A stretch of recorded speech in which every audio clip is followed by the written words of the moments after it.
2, 1, talking now, start filming. Everybody's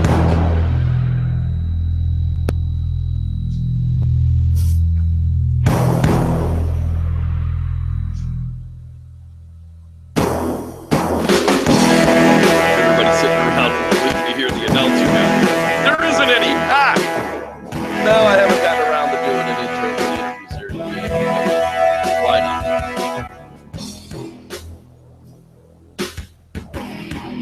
Gonna be hanging out with Collier, Sasquatch, boss of the woods. That's right. Who, what, when, and why? We're gonna find out here in just a couple of minutes. And they say that I am the host of this mess, the Reverend Jeff Kelly. Hello, everybody. And with me, as I promised, is the director, the FX guy, the creator, the God knows what else, Mr. Collier Wilmus of Sasquatch, boss of the forest. What's up, dude? Not much. Just enjoying the day and happy to be on the show. Yeah, dude, man, check that out. He's got all kind of crazy stuff behind him. I'm sure we will get into what's going on back there. Why don't you start out with telling us a little bit about yourself there, sir? You know, give us a little bit of background on where you come from and where you're going to. As you mentioned, my name is Collier Wilmus. I am a aspiring makeup effects guy.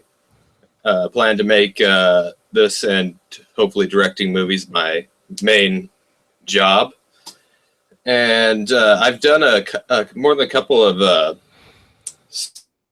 with people doing makeup and stuff for their movie, and eventually I just decided that I wanted to take this project that I've been working on ever since I was a freshman in high school and just go after it, see what happens, try to get it made finally. Totally understand that. You know, I've been a musician my entire life, and it's one of those things that it's like you got a song inside of you, and you just want to get it out on paper, and then you just want to hear it played, and then you want to hear a band play it, and then you want to hear a good band play it. I mean, you know, you're a good musician, but you really want to hear somebody great play your music one day. And that's kind of the way I've been with this. I'm sort of an aspiring documentary maker myself. You know, I've made plenty of short films around YouTube. There's 400 of them on my channel. You're glad to go back and look at them. But, you know, as an aspiring film creator, the lack of funding to do anything seems to really be what holds most people back. Oh, yeah. Like, I think it definitely helps that most of there's this big pressure now to make everything big and grand now with all of Hollywood's like $1 million productions wanting to do all the explosions and stuff. So it just gets to be said. Now, I understand the frustration of a Bigfoot movie without a Bigfoot, because I'm not a big fan of that. But we know why studios do that, because it's just so expensive to get into the effects and creating that type of a monster for on-screen use. I mean, it's thousands upon thousands of dollars, you know.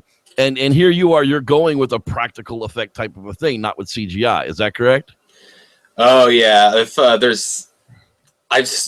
will be honest, I've sort of thought of the idea of digitally augmenting the practical, because that's my favorite types of effects, like when they mix in digital, but it just depends on the budget we have. And yeah, digital effects are so expensive anyhow. Who really can afford that's the one thing I always laugh at sometimes when people say, oh, people don't want to do practicals because they're more expensive.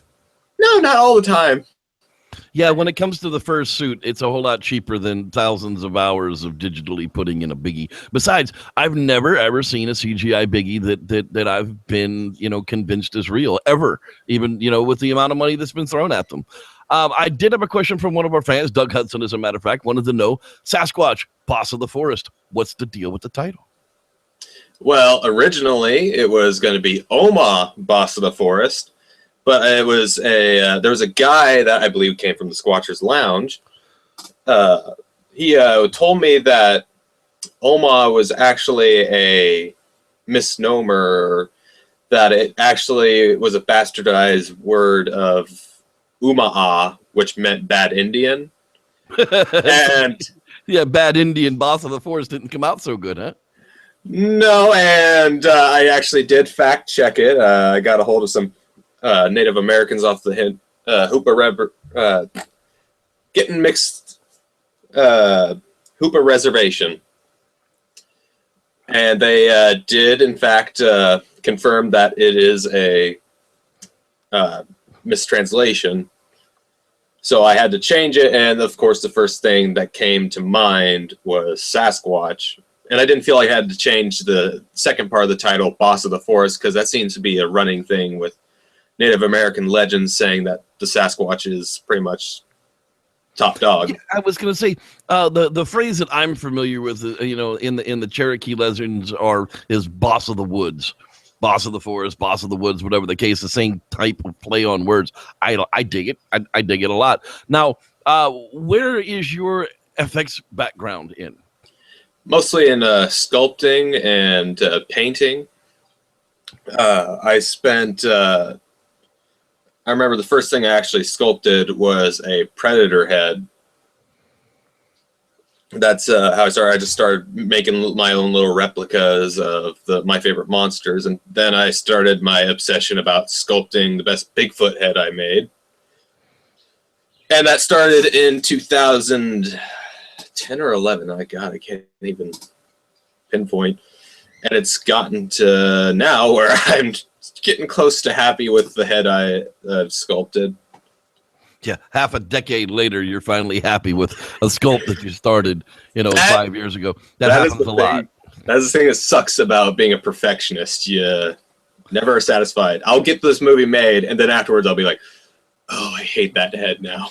Yeah, and you aren't the only one. That happens with a lot of directors and a lot of FX people. They just have to kind of settle for what they've got because that's all the time there is. When the time is up, the time is up, and it's time to film. Now, you guys have got an Indigo campaign out there going right now. You're looking for a bunch of perks that are available for people out there.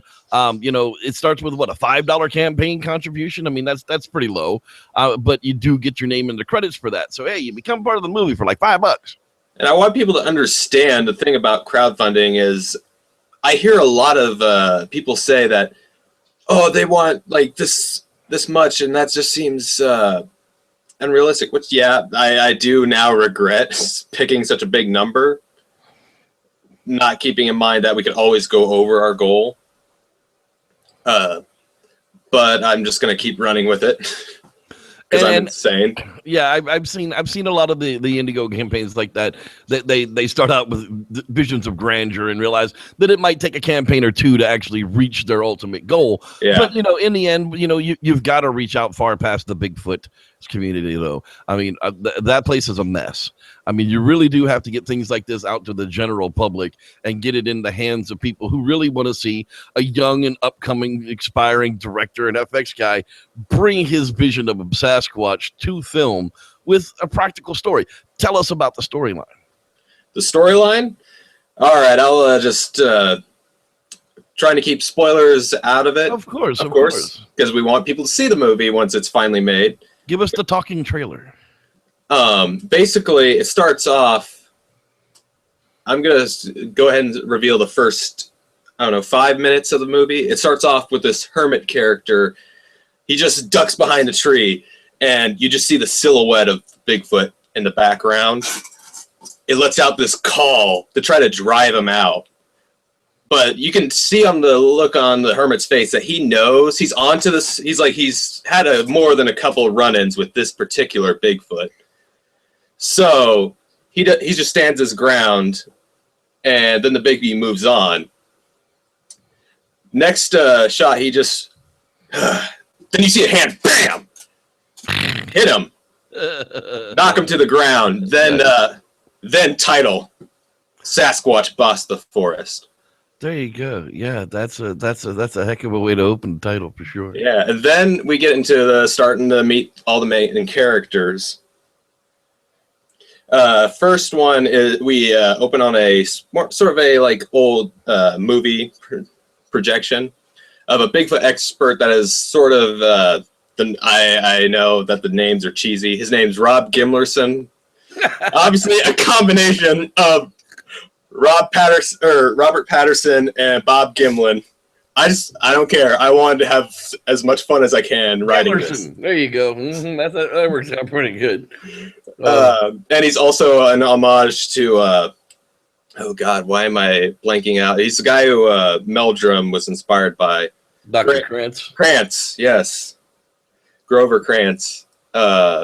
And his whole speech is a homage to him, talking about how Bigfoot is, he has a couple of beliefs what it is. Most people think it's Gigantopithecus, but I took a little twist, and he thinks it's sort of more of a human relative, a hominid. Then it pans out of the screen, lights go up. It was actually this whole pitch for this character's movie named Norm. He's sort of a sleazy documentary. He just like wants to get money made off the whole Bigfoot phenomenon. Oh, we know lots of those kind of guys. Yeah. They're usually and they usually work for Channel 4's garden section. And I will admit, I took every chance I could to put in an Easter egg for Bigfoot lovers. The last name of Norm is Marks. There you go, Norm Marks. So they basically say they're not funding the movie unless he has a real Bigfoot or something really good, because that's what the public wants. He basically goes back, and we meet our second group of characters. His brother that sort of helps him out in all of his silly shenanigans. No, his name's Matt J. Marks. Obviously, you know who I'm poking fun at is with this. Oh, Doc Johnson's portal protector. Two squirts in your portal be protected from everything. And then we meet more of our protagonist of the film, Debbie, who is actually the character we saw in the footage that was being played. That's actually his daughter, and we come to learn the story that he actually passed away, and that she's trying to carry on his legacy by trying to finally try to figure out the truth behind what he was looking for. I'm gonna prove Sasquatch was real for Daddy. Exactly. We've seen that. You know, I mean, we see that in real life. You know, Lori Simmons, you know, she's continuing her father's research, whether it be crazy or not, that Sasquatch live under the roots of tree systems and knock on the woods to tell you that they're there. I've yet to see any audio or video that actually confirms any of that goes on. But hey, they write books about it, so it must be true. Well, I did base it off of somebody I saw on Facebook. I don't know if it's this woman you just mentioned, but she said that she wanted to carry on the research that her father was doing. And that was when I was going through another round of rewrites, and I wanted to add more to this character's backstory to make her more sympathetic. So that sort of became a part of her character. So basically, they go out into the forest to try to figure out, find some more evidence. And then they run in on their way into their little location. They actually run into the hermit that you see from the opening, because they had a lead that he had a good story. He almost tells them, but then you just see this look of like almost remorse, and he just like, I don't want to talk about it. If one thing you know, if you go out, you be careful, you respect everything. He's the boss. He's the boss of the forest. Right, you know, and that's absolutely important. Now let's talk about the actual true, you know, the true star of the movie, the Sasquatch itself. One of our watchers wants to know, what kind of fur are you actually looking? Are you looking to make a full suit? Are you looking to have a full person on camera? You know, do you have an idea of manufacturers for the fur that you'd like to use for the suit, or do you already have a suit? You know, tell us about the actual Sasquatch itself. Well, I'll answer one of those questions first. Do I have a suit? Yes and no. I have the crappy suit that we used for the trailer, which I wanted to answer that first because everybody, there's some people probably thinking, oh, this is the suit they're using. Oh, this sucks. No, that's just what we use to give the idea, the impression. And we did our best to hide it as much as we could. And the fur, if we get, again, if we get the money we can, I want to use the NFT fur that is like what Hollywood uses, where it's the furs tied into the spandex backing to allow for as realistic movement as possible, put over a muscle suit that will be fabricated. And I've divided up duties between some of my effects friends. We got a fantastic artist, Natalie, giving her a shout out. She does fantastic teeth work. I'm trying to get I've been covering most of the costs for the head at least. I'm going through and molding it, and I'm going to try to get this underskull sent off to her so she can start working on the teeth. It's just basically the fur that is going to be the biggest cost. Yeah, well, that's what it comes down to. I mean, it really sounds like, you know, especially the campaign that's out there, most of the costs of what you're looking for are just enough to cover a realistic looking Sasquatch. The rest of it, people will be working for lunches and soda pop. Yeah, and I'm actually thinking about cutting, like you said, dividing up the campaigns so we can then do one to cover up the post-production cost. But we already have a fantastic crew. That's just even if they might be doing it for free, basically. I just make exposure. Isn't that the main word in the industry? Yeah, and I hate having to do that, but I love them and they work their hardest. And I just make sure I at least have enough money to feed them every time. You know, and that's one of the things that I really like about, you know, working with guys like you. And I work with a lot of indie filmmakers. Connor Hopkins is part of the Ghost Hunters team, the GHI team. You know, Summer, she works with the Yes, No, Goodbye people in the paranormal world. You know, Alejandro Dominguez, God, he's all Dead Explorer. He's all over friggin' YouTube. You know, I work with a lot of indie people, and that's the fun of it is the people are in it because they want to do it. They're in for the fun of it. They're not in it to become famous and make a whole bunch of money. They're in it to make a good project, have fun doing it, and hope a whole lot of people enjoy it. Oh, yeah. Like I said, I got to give props to my team. I got great actors. They're phenomenal. Like, I remember this was the first time working with our lead actress, and I think this is the first feature she's done. Because we actually had one actress leave us due to other obligations, and my buddy Joe Shirata, he was doubling as our casting guy, and he was like, "Oh, there's this guy," and I was like, "Okay, can I see her demo?" That's the thing; she hasn't done anything, but I've seen her at work, and she's phenomenal. First day, we did the sizzle reel trailer to try to give people an idea what we want to do. She knocked it out of the ballpark. To me, I was just like, "Wow." Yeah, Wes and I have seen enough of these horrible Bigfoot movies. We're hoping for somebody to not make a horrible one, but a slightly less horrible one. I mean, we're not expecting golden genius. It's a Bigfoot movie. We know there's a formula, and the formula works. It depends on which formula you follow. Of course, there's 4 or 5 different formulas that can work in this type of thing. But I always like the Hitchcock formula. Set them up, show them that the Bigfoot's going to rip somebody's head off, and then let the Bigfoot rip somebody's head off. Yeah, which I know I've talked to you about this, but I wanted to say that this is not a big body count movie to people. I wanted to go with more of a less body count, but when the kills happen, they happen. Like, we wanted it to be as brutal as possible. Like, we have a guy, he tries hitting the Bigfoot, but the Bigfoot only responds by just taking his hand and just biting his fingers off. Oh, I saw another a great one of the videos that's out in the making the rounds in all the film festivals, Valley of the Sasquatch, and that was the one that Doug had worked on. And there's a killer scene that's in there. I can't give it out because it's a spoiler, but dude. Yeah, I mean, I can't wait to see that movie, by the way. Yeah, that one's going to be just fantastic when it all gets out there, and so will this one. And, you know, and that's what I'm really hoping people understand is, yes, the sizzle reel is raw.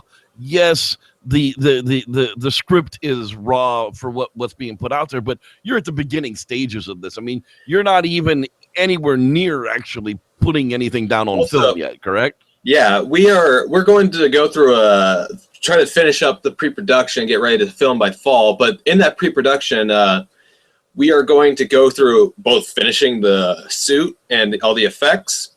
I'm going to be setting up meetings with our main cinematographer, Michael Gruich. He's done a lot of stuff. I believe he sold stuff to the History Channel.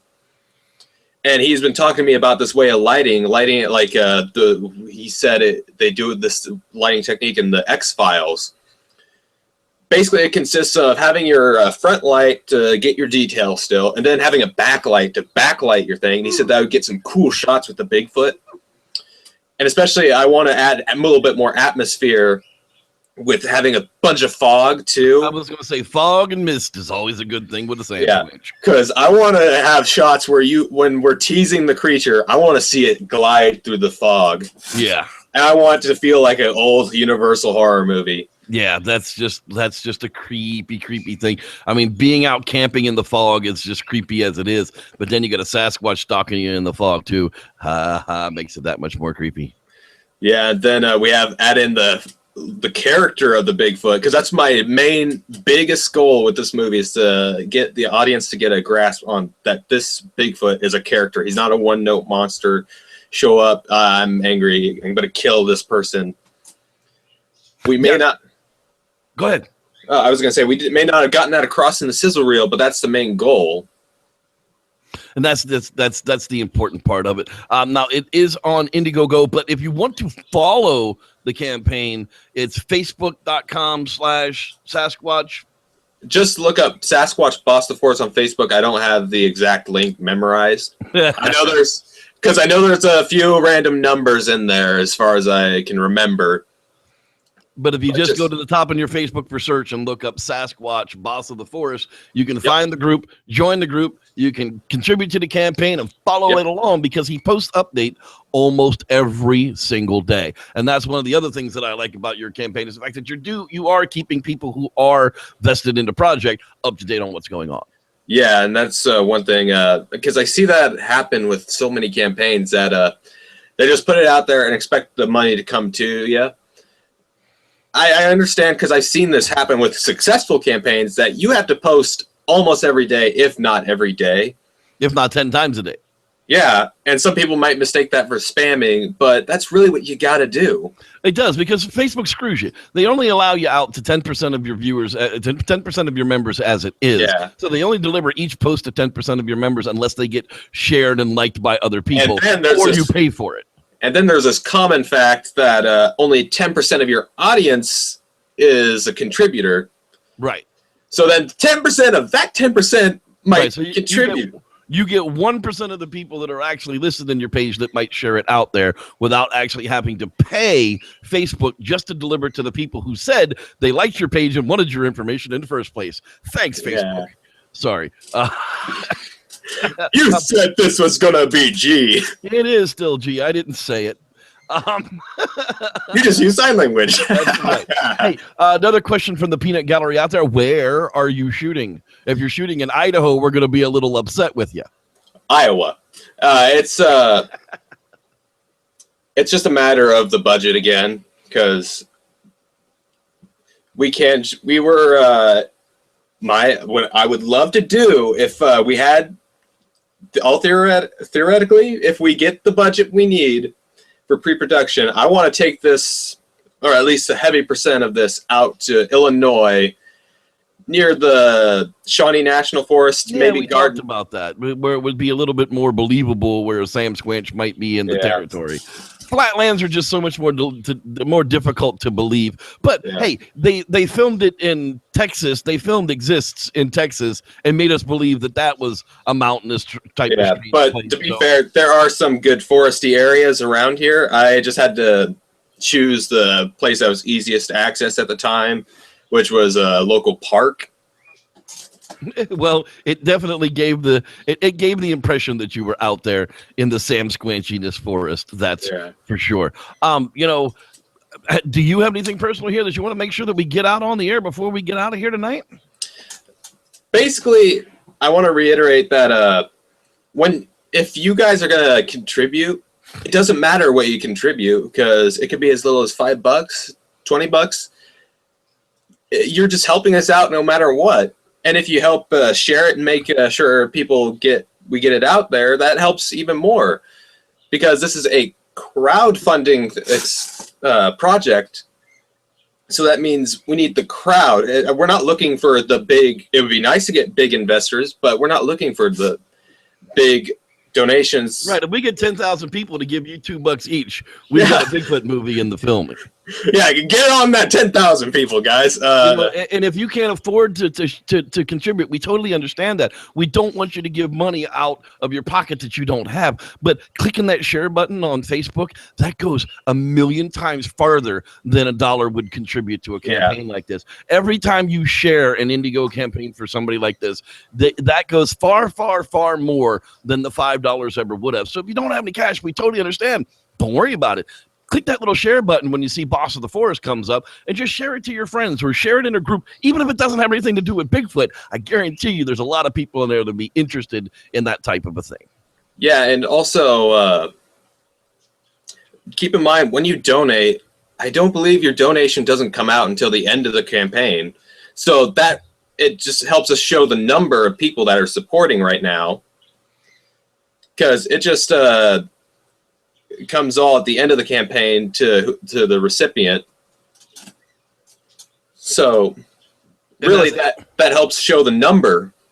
Right. You can actually, if it's a matter of payday isn't for a week or so, that you could go ahead and sign up for that as well. I'm not sure how all that works, to be honest, on Indiegogo. We didn't look into that into the future. But like I said, you don't have any cash. That's quite all right. Just click that share button, and I'll grow the beard just a little bit longer for you.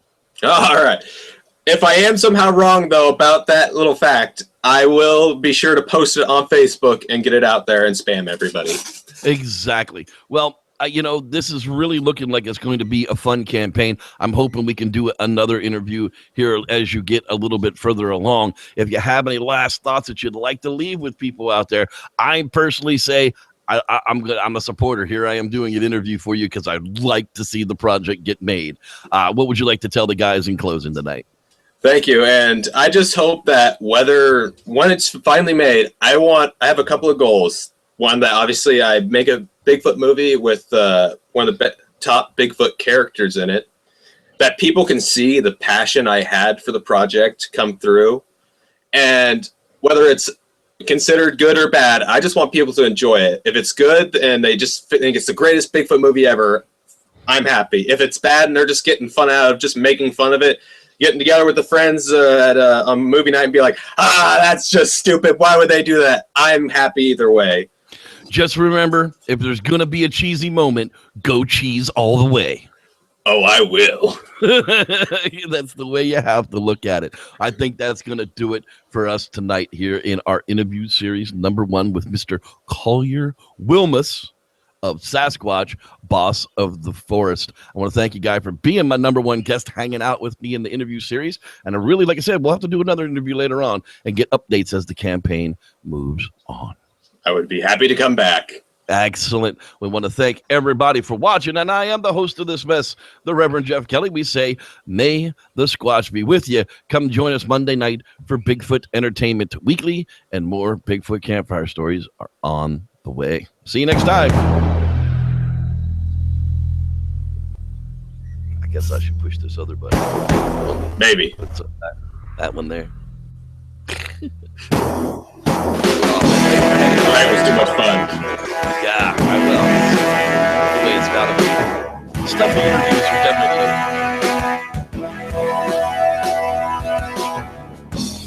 definitely. Try not to headbang right now. That's right. The theme brought to you from Rock and Roll Jihad. That's right. Search for Rock and Roll Jihad. I don't know if that's such a great name these days. Hey, what's that? Thanks, guys.